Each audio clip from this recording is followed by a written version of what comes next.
Yo, YouTube, what is up? Welcome back to the Rated R for Wrestling Studios. What up, Mox? Guys, NXT just finished up. We have one sole takeaway from the show. Not the best show of NXT. A lot of Dusty Classic stuff. They finally kicked off the females Dusty Classic portion of the tag team tournament. So we got a big surprise there, interesting one to go with there. We got a couple things to get into, but we only have one takeaway, and then you want to stay tuned to the end of the video because we have some news from Roman Reigns on a potential matchup with The Rock at Wrestlemania and what his thoughts are and when he thinks that should actually happen, because there have been a lot of rumors swirling for months now since he made his heel run, being the head of the table and the patriarch of the family. There's a lot to go in with the NOIE family, so stay tuned to the end of the video. We got some news on that, some words from Roman Reigns as it pertains to his older cousin The Rock. So let's get into it. One takeaway from NXT, but before we do, I remind you guys, drop a like and a comment on this video. It helps out a lot in the YouTube algorithm. Also, we love to get the feedback from all you guys out there in the comment section. Love to conversate, talk about wrestling in general with you guys. It's good stuff. We enjoy it a lot. Appreciate all the support. New subscribers, if you're not subscribed and you're watching, please do subscribe to the channel. Really do appreciate it. Notification, we got literally new videos drop. Follow me on social media: Instagram, Twitter, Twitch, TikTok, all that stuff. Same handles, all those platforms. Follow me there. Links in the description section below. You already know what that is. Let's get right into it. One takeaway from NXT, and NXT started off men's Dusty Classic. You had Johnny Gargano and Austin Theory going against Kushida and Leon Ruff. So a lot of feuds built into there. Kushida's going for that North American Championship soon. Interesting thing here, Kushida and Ruff get the win. They defeat the Way, so that's a big tag team taken out of there, and I think that's pretty interesting. But it's more shots between Kushida and Gargano eventually heading towards that North American Championship match. So a lot of stuff to go on through there. Bigger stuff ahead, but definitely would like to see Austin Theory on the winning side. Just saying. Yeah, I would have liked it probably better because Leon Ruff and Kushida don't seem like a team that's probably going to make it all the way.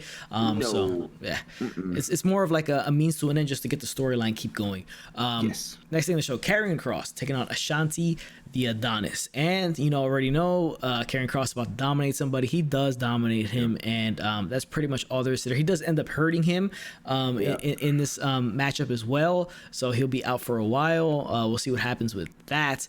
Hey, but we saw Scarlett, so it's all good. Yeah, exactly. They had a nice little video package for MSK, where Ember Moon put over the innovation that the team has and stuff like that. So we'll see that. It seems like that's the team that's going to make a big run in the Dusty Classic tournament. To be honest with you, I think they're going to make one hell of a run in there. Probably make it all the way maybe to the semifinals, have a hell of a match against somebody. That's what these tournaments are for. Got to build young talent. Definitely, that's what the Cruiserweight Classics are for and all that stuff like that. And the women's, the UK title, all that stuff. Next thing in the show, we had an interesting one. Men's Dusty Classic, Imperium taking on Lucha House Party. One more NXT tag team champs. Yeah, Imperium. And surprisingly, Lucha House Party gets the win here. I thought I thought it was a really good match, right, between the two tag teams. Good match.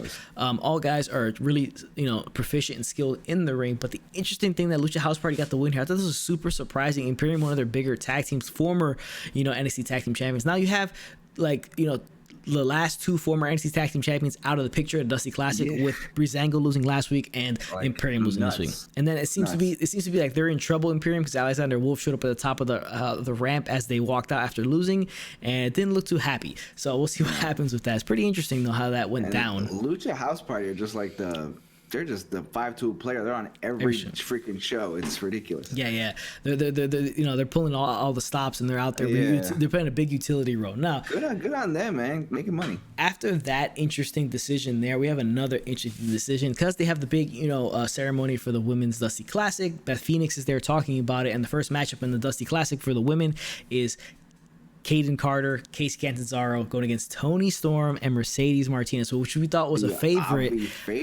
heavy hitter of a team going against another team, and Catanzaro and Carter, who aren't really that well utilized and seen that much on NXT television. But Carter and Catanzaro get the win to beat Storm and Martinez. I thought this was kind of nuts. To be honest with you, this was surprising. Yeah. And then that's a big team. You have Storm and Martinez losing to a team like Carter and Catanzaro. I don't know. We could see.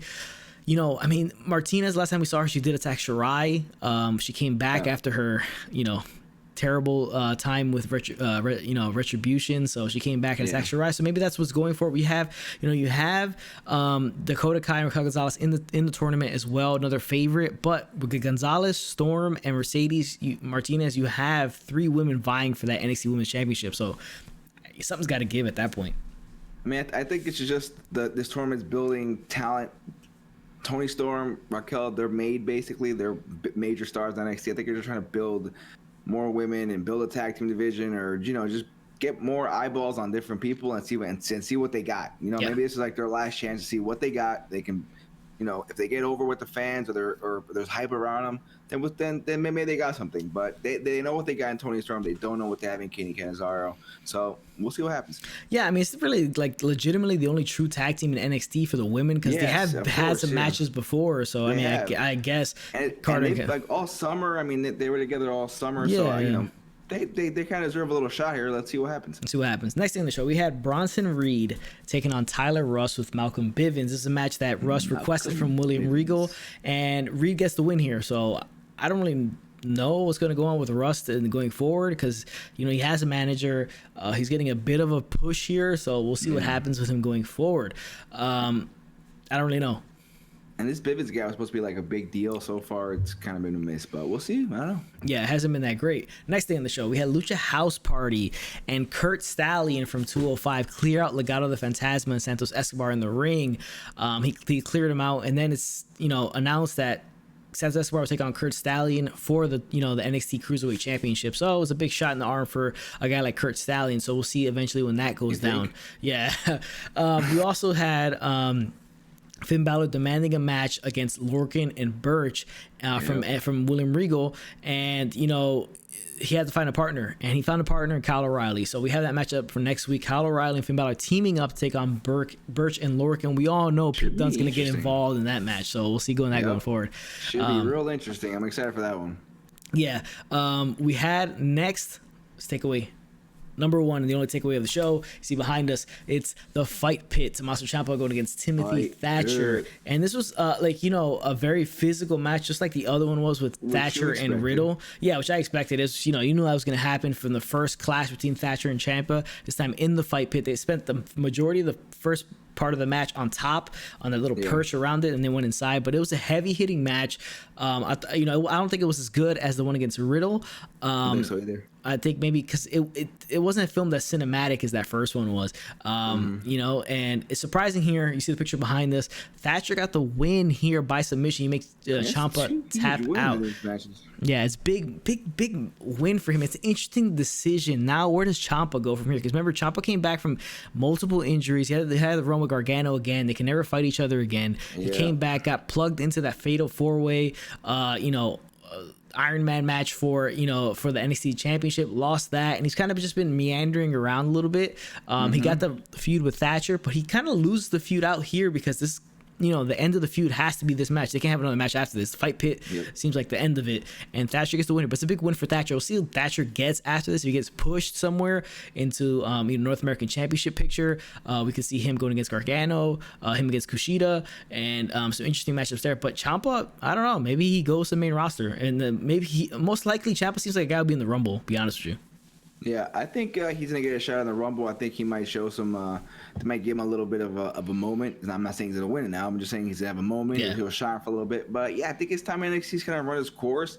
I know NXT wants to keep a strong roster because obviously they have AEW, but he hasn't been doing much. I mean, he had the Karrion Kross thing when he came back. That was probably like his biggest thing. And this Thatcher thing was pretty good. It was solid, but I think you're building Thatcher. He beat Riddle, and Riddle went to SmackDown. Like the following couple weeks later. So I'm thinking maybe we see the same thing with Ciampa, either SmackDown or Raw. I mean, I don't really want to see him on Raw because then he's just going to go meander with everybody else up there, which is just a complete other story. Yeah. But the match was interesting. I just think Ciampa needs something else, something fresh. I don't know what it is. It's just he hasn't really been relevant for a little bit here, and it sucks because he's so good and so talented. And I mean, that Gargano thing was like in the summertime. Now it's been like May or June, so it's been a while. All right, it's been a while, so he's got to get something going with a feud with somebody interesting.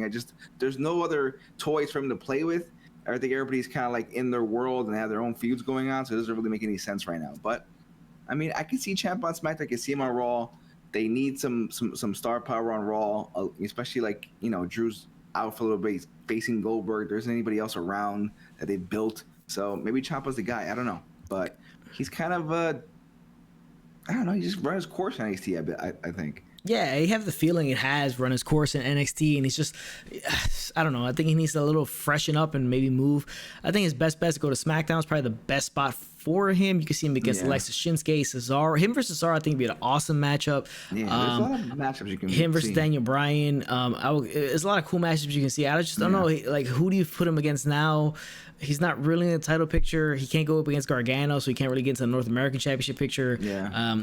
It's interesting. It's an interesting conundrum that, you know, they have with Tommaso Ciampa. They chose Tim Thatcher to win this match, so we'll see where Thatcher goes from here. But that's takeaway number one, our only takeaway from the show. And let's get into some news about Roman Reigns and The Rock. So Roman Reigns had an interview, and you know. So with Ryan Satin, and he says this about The Rock. He's the biggest box office attraction for the big screen. So to be able to take that and match it up with the biggest box office attraction in sports entertainment, I think some magic would be made there. Now, he says, we'll go to Hollywood for WrestleMania 39, and I think it just makes sense. So that's Roman Reigns will win the match with The Rock makes sense. And it's true. Actually, it makes the most sense. You know, obviously, if they have done it this year, if everything went according to plan, but with everything going on, it's not going to happen. They're not going to use somebody the magnitude of The Rock, both in wrestling magnitude and star power and mainstream media movie star power. It's just, you can't have him in a half-empty stadium or an empty stadium or in the performance center or something like that. No. It's an impossible, ridiculous thing to do. This would have been the best time to have the match because of the whole patriarch of the family, head of the table. It just fits. But who knows what Roman Reigns is going to be doing by the time WrestleMania 39 rolls around. I mean, that's 3 years away. It's a lot. Yeah, it's a long time. So who the hell knows what he's going to be up to? And the match may not make much sense at that point. The story buildup might not be that good. This probably would have been the best story buildup they could have had towards the match because The Rock could just show up and say, you know what, guy, I'm the one who's providing the family, the biggest paid star in Hollywood, action star and all that stuff. So he's the one kind of running the table there. So, I mean, it would have worked out best here. But, you know, some words from Roman Reigns on The Rock when it makes sense. So we'll see what happens. Yeah, I mean, that match on paper looks amazing. I don't know what a 50-plus-year-old Rock who's bulky as all hell, and he probably tear a titty midway through the match because he's so fucking jacked and just tight that he's not really in wrestling shape. He's hurt his last two matches. He hurt himself both matches against John Cena. He got hurt in both. And he's older. That was like close to 10 years ago now, if not 10 years ago. So it's just like at this point, we're gonna wait 3 years or 2 years, 2.5 years down the road, and I don't know. And the fact is, like you said, where is Roman gonna be? Roman could be a baby face or God knows what, but it doesn't mean you can't have a great match or a great story going into it. But it's a lot of variables to talk about 2 years down the road. It's definitely intriguing, but like you said, the perfect time to win now. Head of the table storyline is so good and so perfect. And let's face it, the biggest star in the world, the most popular face in the world. He's The Rock. I mean, come on. It's Dwayne Johnson. So it definitely be a star turner. You get all the attention in the world back on the product. It'd be crazy. But for 2 years from now, who knows if that will ever happen, if The Rock is interested in coming back and having another match. I mean, he knows the process that he has to get into wrestling shape. You know, is he going to do that stuff? But he's in every other movie. He's a producer of TV shows. Does he have a time? I'm sure he'll make the time, but I don't know. I don't know if that's the hype is there, but the match is going to be like Drew McIntyre versus Goldberg. That's basically how it's going to be. So it's more of an attraction. Yeah, it's more of an attraction at this point. That's and I don't think a title should be involved whatsoever in that matchup. No, it's just be a straight attraction match. Yeah, that's it. It's an attraction. You're not going to get a 5-star match. Like, it's like Rock Hogan. That's what you're looking for, yeah. Yes, we're looking. You know, it's just like that. But who knows? Roman Reigns in 2 years could be the biggest star. He could be the guy where, you know, maybe he is The Rock. You know, maybe he's The Rock of the Attitude Era. You don't know, so maybe it'll be even bigger. Who even knows? That's wrestling. 6 months goes by. Wrestling looks completely different than it did 6 months ago. So it is what it is. Yeah, it'd be interesting to see how they go from there. But yeah, again, 2.5 years from now, who knows where Roman Reigns is going to be? But interesting things there. This would have been the best year, but you know, with circumstances being the way they are, it's just not in the cards. So thank you guys for watching. Appreciate you guys for tuning in. Remember to like, subscribe, and comment on the video. Let us know what you guys think of all this. And you know, without further ado, for this worship, on the job. Later, Mark.